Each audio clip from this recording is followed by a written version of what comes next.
যেই বাংলাদেশে শতকরা 92 জনের মতো মুসলমান বসবাস করে, এই দেশের ভিতরে উলামায়ে কেরাম, বাংলাদেশের রাজধানী ঢাকাকে বলা হয় মসজিদের নগরী। এই দেশের ভিতরে বুলন্দ আওয়াজ থাকবে উলামায়ে কেরামদের, ইমামদের, খতিবদের। এই দেশের মধ্যে আর নাস্তিকতা এবং যারা নাকি বিশেষ করে ফ্যাসিস্ট, খুনি, চাঁদাবাজ, এদের দৌরাত্ম্য বাংলা জমিনে শেষ। আলেম ওলামার বাংলা আজকে মাটি তৈরি হয়েছে। আমাদের আওয়াজ তুলতে হবে, ইমামদের ইজ্জত রক্ষা করতে হবে, খতিবদের ইজ্জত রক্ষা করতে হবে। আজকে যদি ইসলাম রাষ্ট্রীয় পর্যায়ে ক্ষমতায় যদি আজকে যেতে পারে, আজকে এই দাবিগুলো বাস্তবায়ন আল্লাহর রহমতে 1-2 মধ্যেই বাস্তবায়ন হবে ইনশাআল্লাহ।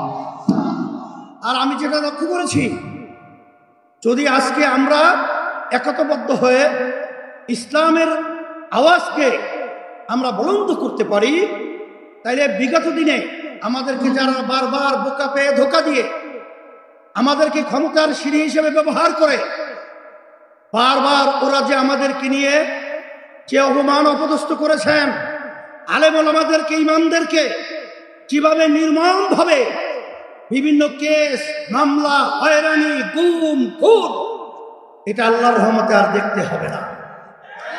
সেই হিসাবে আজকে আমি বিশেষ করে যারা নাকি জাতীয় নেতৃবৃন্দ রয়েছেন, সম্মানিত উলামায়ে কেরাম রয়েছেন, ইমাম, খতিব সম্মানিত যারা রয়েছেন, আমি সকল পূজার আহ্বান জানাচ্ছি, আসেন আজকে বাংলাদেশের ভিতরে যে মাঠ পরিবেশ তৈরি হয়েছে, ইসলামের পক্ষের মাঠ আল্লাহর রহমতে তৈরি হয়েছে।